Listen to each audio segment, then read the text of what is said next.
Mary gets back from another trade run and brings much needed ale. Despite the pouring rain, we have a drink together, a toast to making it this far.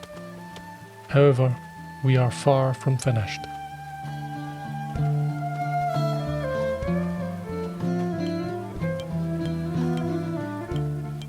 We have plenty rough wine fermenting in the cellar to keep us quenched over the coming winter, and we have lots of red currants stored, ready to be made into rough wine. Soon we'll have a kitchen and a grate hole, while Johnny collects the last of this year's harvest.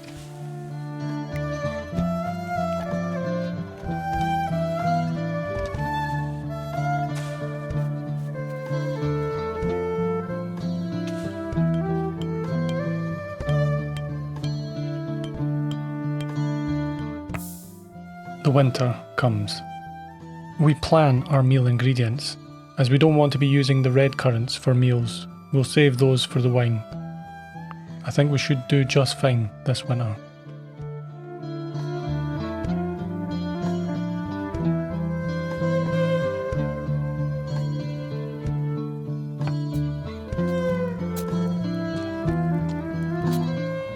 Johnny doesn't have crops to tend over the winter, so he decides to keep busy by working on the defensive choke point. He plans a cave between the rivers, while Mary continues to go on long trade runs in search of much needed working dogs.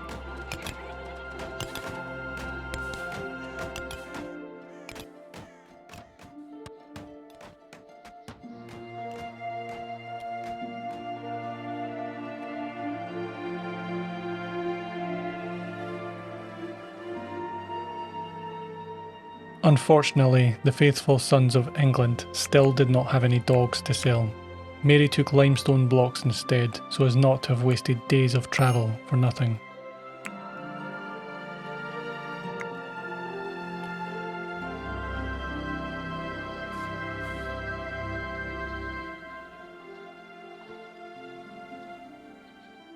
It was a cold winter, but those of us at Blackness managed to keep warm and comfortable.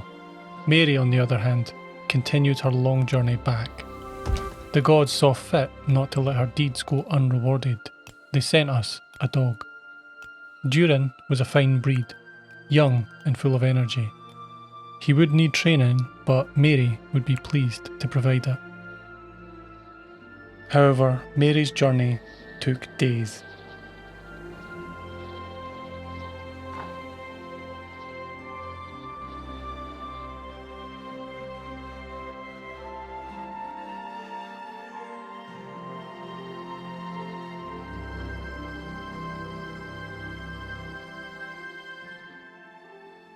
Traversing mountains in the snow is not to be taken lightly, but she eventually made it back safely.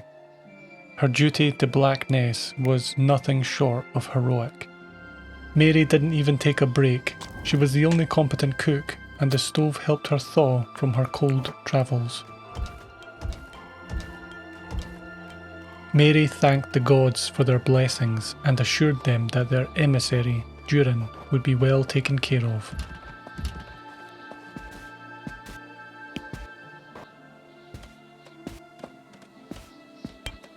Shortly thereafter, the Great Hall was complete. The completion of the Great Hall meant that we could delegate someone to be a bard. The role was destined for Mary, a natural, charismatic artist. But we would hold off for now. The hall was superior, but we would aim to improve it over time. We celebrated with some fine aged wine that had only just finished fermenting, and with the building work done, we could do a bit of research. At the same time, Johnny plans more caves up in the mountain. He suspects that attackers may use the river to find us.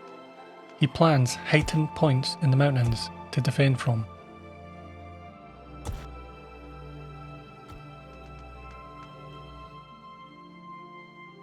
Kyle continued to do research and write some chronicles, but we really needed a real library and extra bedrooms for the future.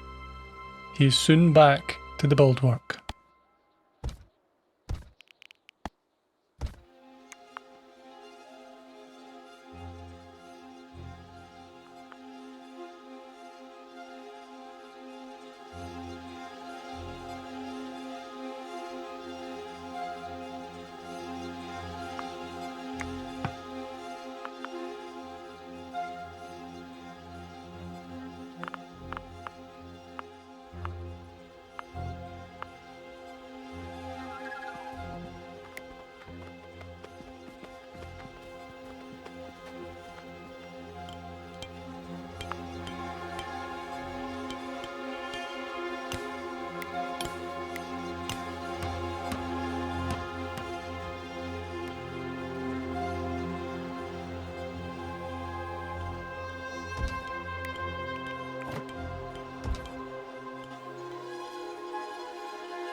It was time to officially name Mary as the Bard of Blackness, and to celebrate with a feast.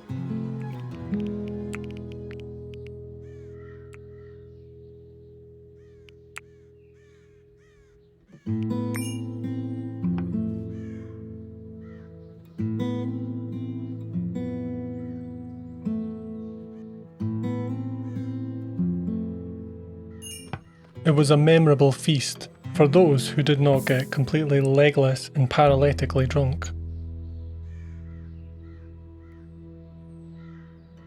Kyle was still so drunk the next day that Mary had to carry the fool to his bed, although she decided en route that maybe he could better sleep in the old shack instead. The frosty cold air might sober him quicker.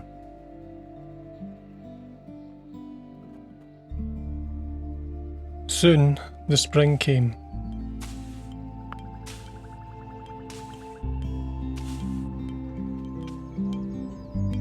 We learned to smelt, which would keep Michael busy, as he was a passionate smith.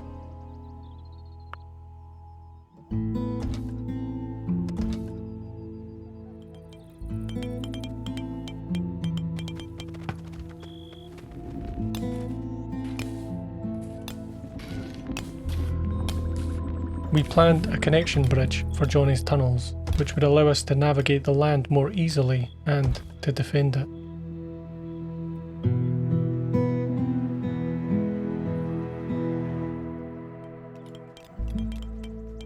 In the mid-spring, Colin, a skilled bard, visited Blackness.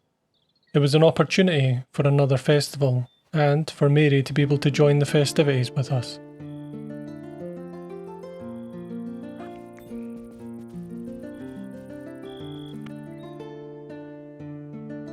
Of course, Kyle drank himself paralytic again, and his saviour Mary rescued him once more. The library was unfinished, and there was a pattern emerging as to why. But it was almost done, and we could invest in research too.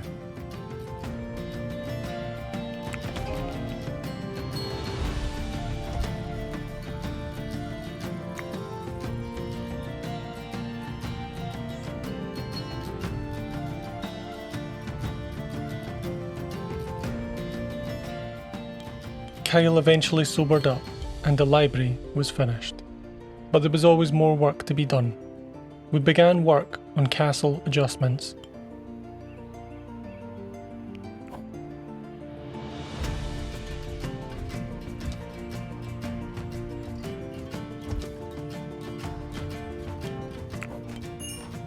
We were just about to finish off the planning when Osred appeared.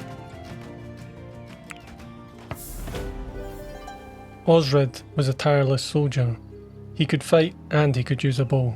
In fact, he was pretty good at fighting. Osred wasn't a great speaker, but he was young, and he was well suited to someday being the Warden of Blackness.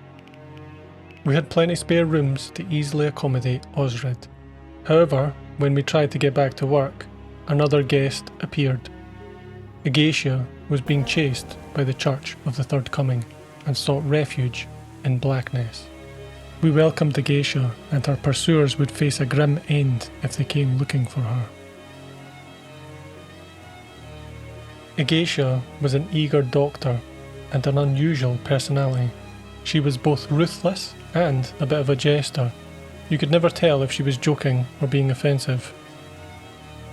For some inexplicable reason, Agacia enjoyed crafting, which meant that she could take charge of the limestone brickwork that we were ever needing done.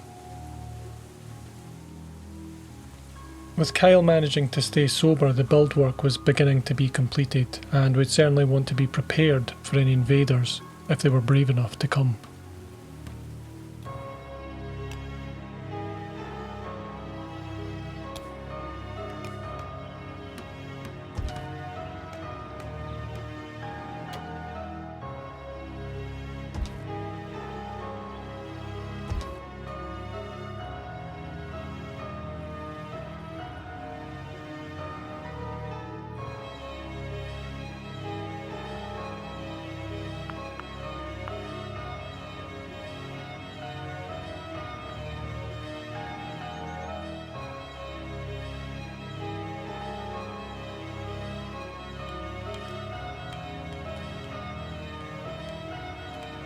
We began plans for a second prison, in the event that the approaching guests need a room, assuming that any of them survive.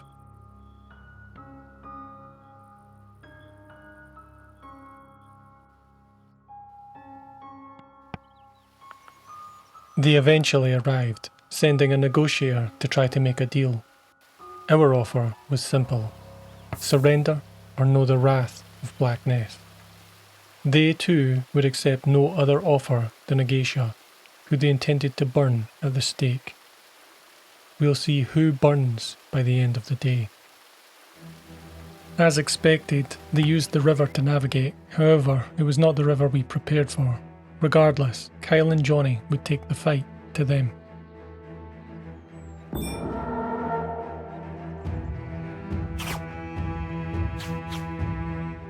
Johnny took an arrow to the knee and we had to pull back. But we still made them pay for every inch that they took.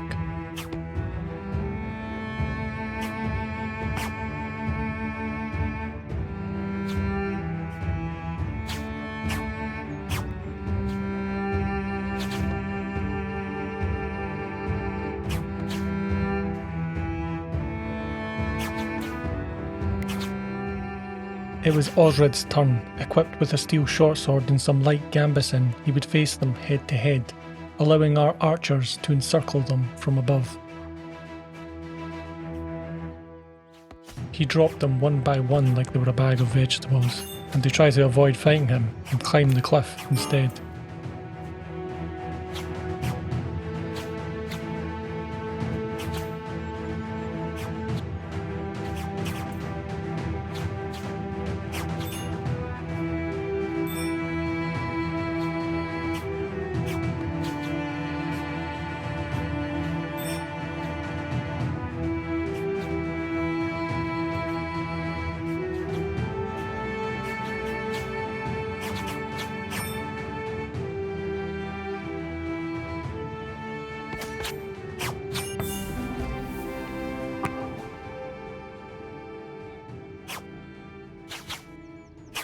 Their false god could not protect them from Blackness, and they burned for their crimes. With the fighting over, it was time to break down the old wooden fort.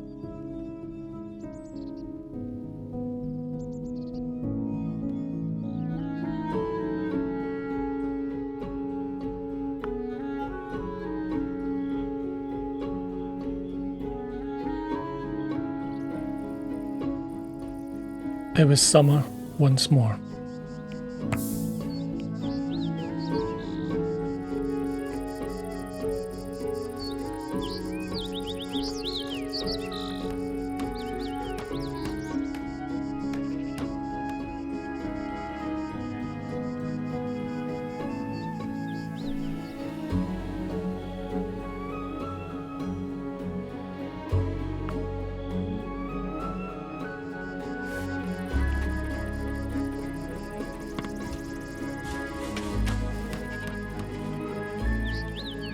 The tale of Blackness had begun to spread. The notoriety would attract stronger forces to attack us, so we began to plan out walls around the entire islet, forcing attackers to use the choke points that we give them.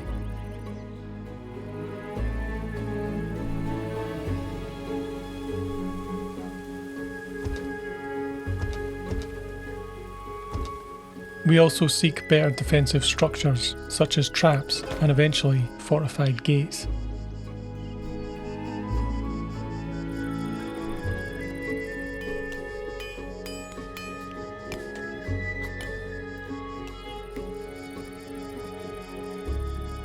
The gods choose to bless us with summer rain and send a thunderstorm to demonstrate their power.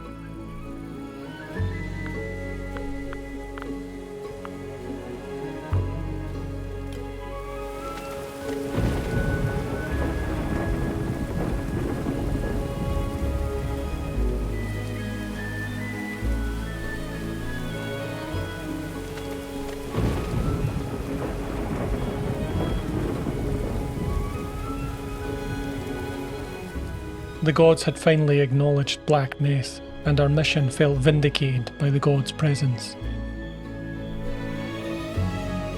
We then learn food preservation, and when traders arrive, we barter for an armourer's table, allowing us to craft our own basic armour.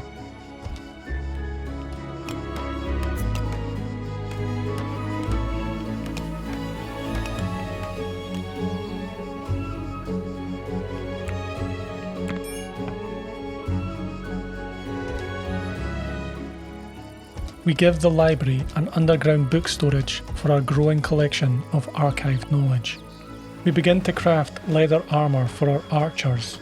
Osred will likely use plate that we obtain from our fallen enemies. Osred has also been getting pretty good in the kitchen, freeing Mary to do more research.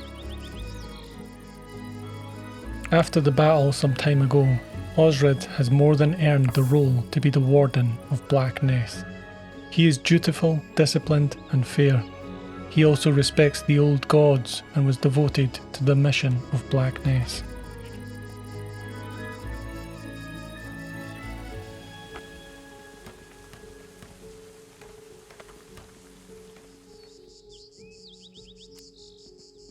As expected, Blackness eventually attracted the darkest of creatures. The Ravagers were a notorious clan of cannibals. All the gods agreed they were to burn in this life and the next for eternity. The gruesome monsters came clad in the skin and bone of their previous victims.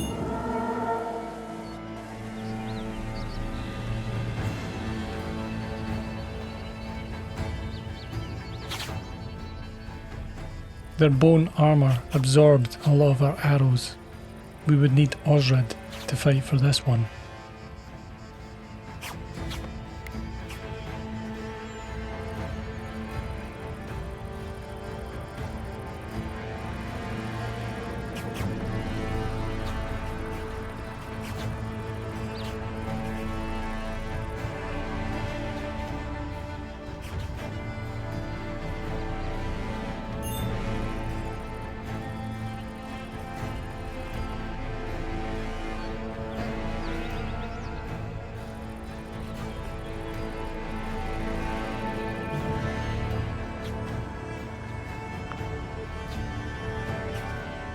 Osred was finally here, covered in full plate armour.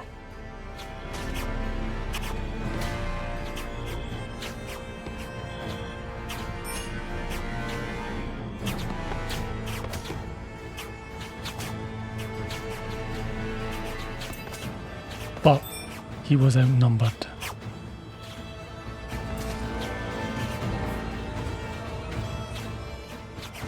We had to fight to save Osred.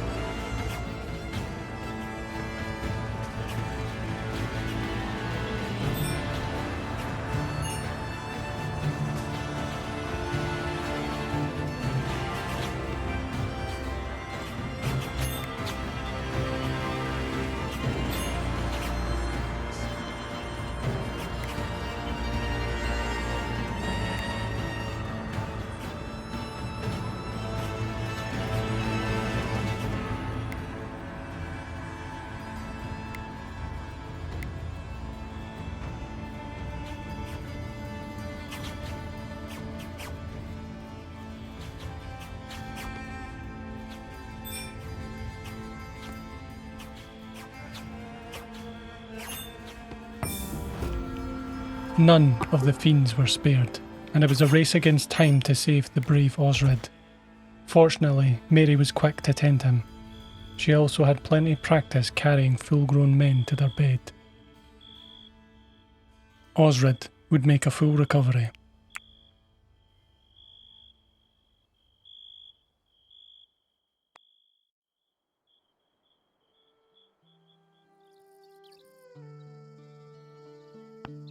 Osred even had the strength to join us for breakfast. He had cemented his reputation as the Warden of Blackness, and Mary would sing songs of his bravery for years to come.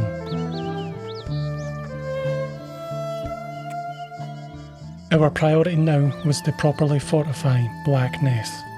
More defensive walls, traps, and to build fortified gates.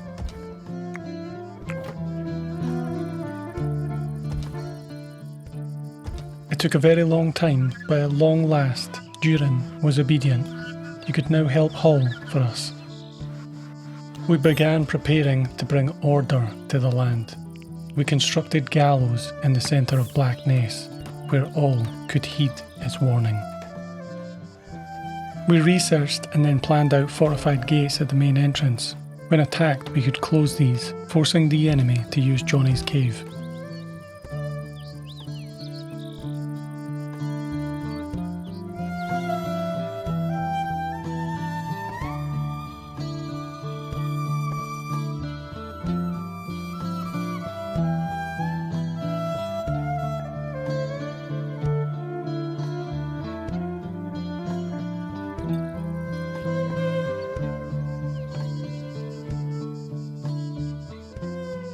As the summer came to an end, we upgraded the underground food storage to have organised and efficient shelving.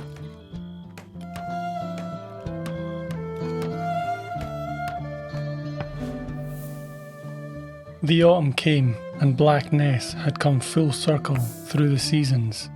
We had expanded the castle, improved the defences, sentenced evil to the flame, and found the Bard and the Warden of Blackness.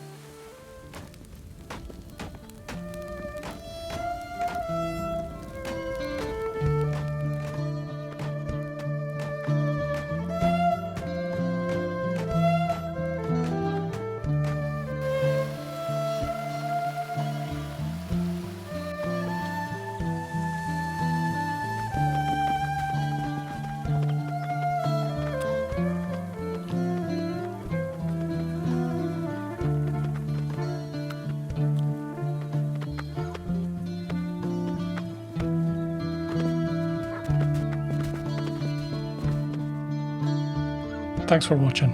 I'll see you in the next one.